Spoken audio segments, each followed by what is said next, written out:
Bonjour, bienvenue aux Essentiels en oncogériatrie. Je suis le docteur Jean-Yves Nimier de l'UCOG Lorraine. Nous allons aborder aujourd'hui la thématique de l'infirmière en pratique avancée en oncologie gériatrie. J'ai le plaisir d'accueillir Marie Grand, infirmière en pratique avancée au CHRU de Nancy. Bonjour. Bonjour. Je m'appelle Marie Grand, je suis infirmière en pratique avancée au CHRU de Nancy en oncogériatrie au sein de l'unité de médecine gériatrique aiguë.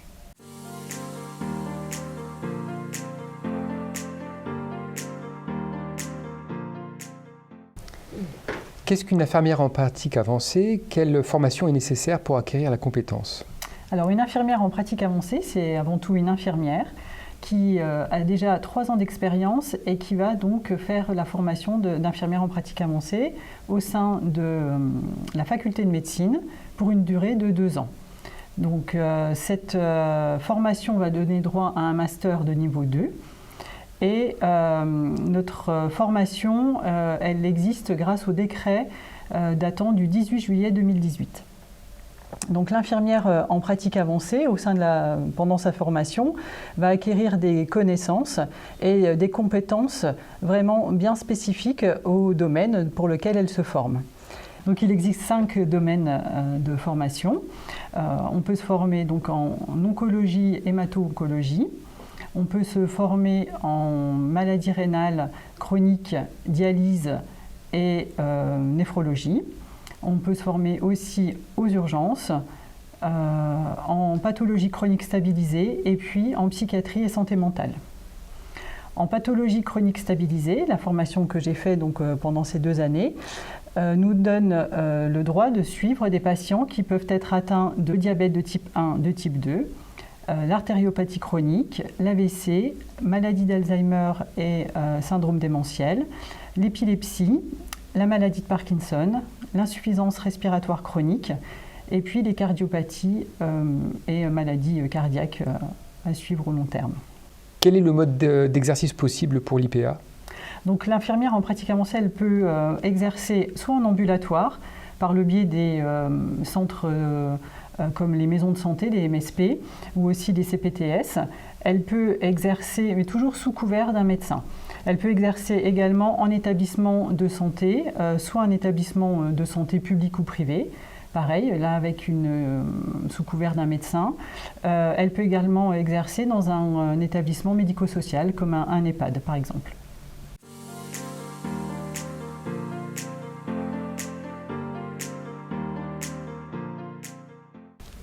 Quels sont les rôles et les fonctions d'une infirmière en pratique avancée? Alors de par sa formation, l'IPA va acquérir donc plus de connaissances et de compétences qui va lui donner plus de fonctions possibles par rapport à une infirmière. Donc elle va pouvoir assurer le suivi des patients qui lui sont donnés par le médecin avec lequel elle collabore. Et pour ce faire, il faut qu'il y ait un protocole d'organisation d'établi. Donc dans le protocole d'organisation, on y fait mention donc, des modalités de prise en charge, du domaine de compétences de l'infirmière en pratique avancée, mais aussi des modalités de retour vers le médecin quand il y a une décompensation et qu'il y a nécessité d'être revu par un médecin, ou alors tout simplement les modalités de retour habituelles qu'il y a au bout d'1 an. Quel est le protocole d'organisation de l'IPA au sein du service de médecine gériatrique aiguë?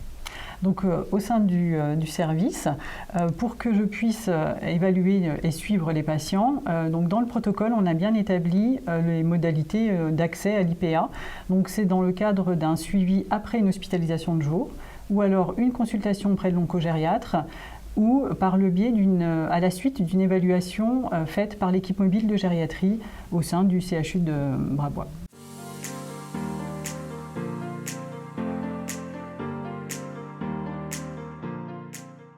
Quelles sont les missions d'une infirmière en pratique avancée en oncologie et ou en oncogériatrie? On sait très bien que le parcours en oncogériatrie pour les patients, il est très complexe et long.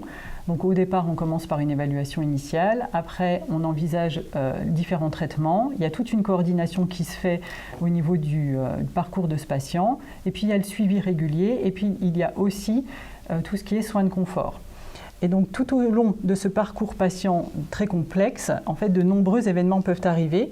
Et l'infirmière en pratique avancée, qu'elle soit en oncologie ou en gériatrie, a toute sa place tout au long de ces complexités. Donc, les objectifs qu'on attend d'une infirmière en pratique avancée, tout du moins pour le suivi en oncogériatrie, c'est d'assurer une prise en charge globale, une évaluation globale, pour pouvoir repérer les différentes décompensations qu'il peut y avoir tout au long de ce parcours et proposer une prise en charge adaptée grâce à une prise en charge plus globale et individualisée du patient.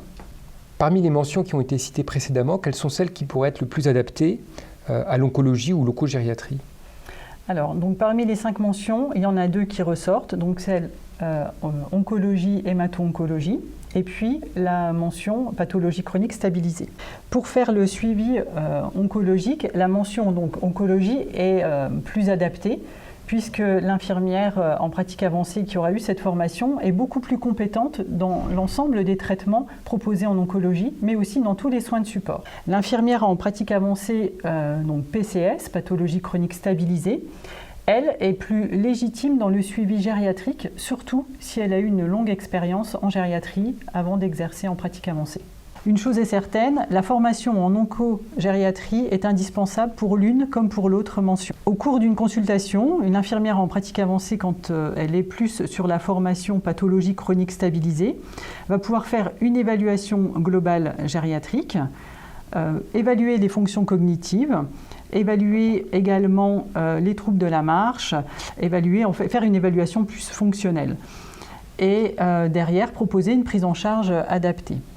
Lorsque l'évaluation est faite, elle peut être amenée à repérer certaines fragilités ou syndromes gériatriques qui pourraient être décompensés ou amenés à se décompenser.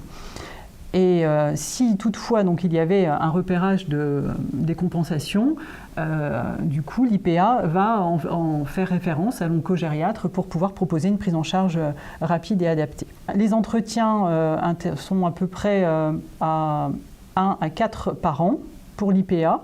Et une fois par an, il y a un retour qui est fait systématiquement auprès de l'oncogériatre par le biais soit d'une hospitalisation de jour, soit par le biais d'une consultation.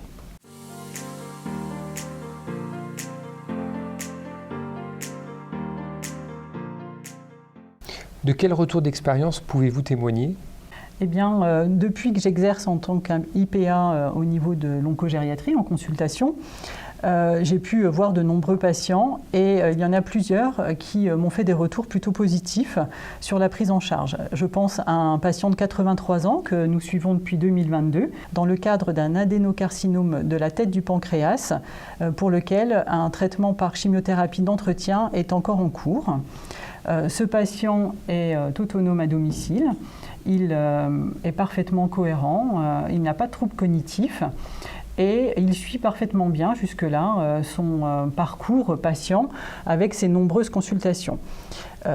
Au fur et à mesure des entretiens, donc il y en a eu à peu près 3 à 4 par an, j'ai pu lui proposer l'utilisation d'un déambulateur la nuit parce qu'il ne se sentait pas rassuré de pouvoir se déplacer pour aller jusqu'aux toilettes. J'ai pu lui proposer également une prise en charge par un kinésithérapeute pour un renforcement musculaire, mais également pour un travail de l'équilibre. Et puis, je lui ai proposé aussi, au moment des grands froids, lorsqu'il ne pouvait plus sortir, l'utilisation d'un pédalier parce qu'il avait vraiment un besoin d'activité physique adaptée. Donc, je lui ai conseillé d'acquérir cet appareil-là. Et en fait, à chaque consultation, à chaque fois que je le revoyais, il a pu me dire écoutez, j'ai écouté vos recommandations, je les ai mises en application et je suis content de voir que ça me fait de l'effet. Et un effet plutôt positif et je me sens vraiment bien. Et à chaque fois, je lui pose également la question, est-ce que vous voulez qu'on continue ce suivi ou est-ce qu'avec le nombre quand même que vous avez de suivis très spécifiques avec le cardiologue, l'oncologue, votre médecin traitant, est-ce que vous voulez qu'on continue ça? Et il m'a dit oui, j'y tiens parce que vous faites une synthèse à chaque fois et toutes vos propositions sont intéressantes. Donc Ce patient, on continue à le suivre. Il a été revu en hospitalisation de jour. Le prochain suivi se fait à 6 mois. Il va bien. Il y a eu des décompensations, mais qui étaient plus en lien avec un événement de santé, comme une infection par le Covid, ou un hématome qu'il a fallu drainer, ou la pose d'une endoprothèse, parce que ça faisait partie de sa prise en charge de son adénocarcinome, de l'évolution du moins. Mais en tout cas, d'un point de vue gériatrique, il n'y avait que très peu de fragilité gériatrique à risque de... il y avait à risque de décompensation, mais en tout cas pas décompensé pendant ce parcours. Donc ce sont des prises en charge qui sont vraiment très intéressantes pour une IPA, parce que en fait, ils le disent très bien, c'est-à-dire qu'on refait un point très global. Et on a un temps qui est quand même plus long auprès du patient, et ça permet, en plus avec une collaboration intéressante avec l'oncogériatre, d'un travail d'équipe et puis une prise en charge vraiment holistique.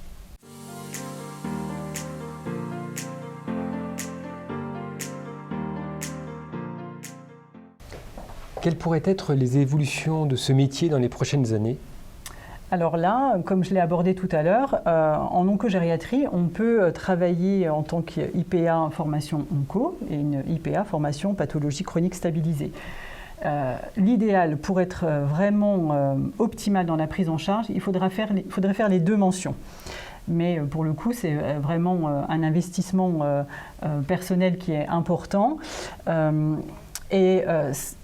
Notre fonction, notre métier est vraiment encore jeune. Notre formation ne demande qu'à évoluer. Et là, il serait plus question, en fait, de faire une formation plus populationnelle, plus adaptée à la personne âgée dans sa globalité, avec l'ensemble des pathologies qu'on peut rencontrer au cours du grand âge. Donc ça, c'est en attente. Par contre, depuis mai 2023, l'infirmière en pratique avancée peut être un premier recours pour n'importe quel patient. Donc ça, c'est une évolution plutôt intéressante, c'est-à-dire que les patients pourraient nous voir, nous, en premier, avant de rencontrer un médecin. Mais à l'heure actuelle, il y a un bémol, c'est le recours à la primo-prescription. Donc, si on peut suivre un patient dès son premier recours, la difficulté, c'est de ne pas pouvoir prescrire tout de suite et d'avoir quand même recours au médecin pour la prescription. Donc, ce sont des choses qui sont en cours d'évolution et en attente d'application auprès de nos politiques. Voilà. Merci infiniment pour ce retour d'expérience et à bientôt pour de nouvelles vidéos.